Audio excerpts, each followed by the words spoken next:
those particular traits, you can think of those as ways that you simplify the world, right?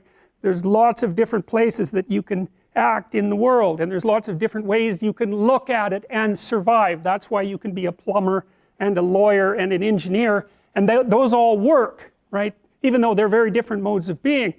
And you can have different personalities and survive as long as you're capable of finding the place where your particular filters and behavioral proclivities match the demand of the environment. And a huge part, I would say, of successful adaptation is precisely that. Now, there are other elements of personality too. One of the things that I've been struck by, and this is actually one of the criticisms I have of the psychoanalysts and the clinicians in general, even though I have great admiration for them and would say that what they have to say is very much worth listening to, is that it's not obvious that your personality is inside you.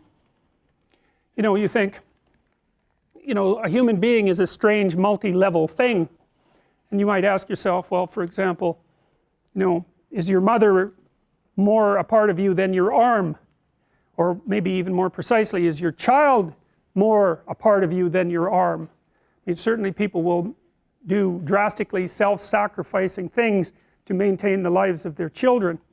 And so you're a person, and you're made out of all sort of subcomponents of a person, none of which you can see when you look at a person, all the complicated machinery inside you that makes you who you are. And then outside of that, of course, you're nested in all sorts of complex systems. So you're part of a family, and you're part of a community, and that's part of a province, and that's part of a state, and that's part of an international consortium of states, and that's part of an ecosystem. And how you make a distinction between you and the systems that you're embedded in is also of extraordinary difficulty.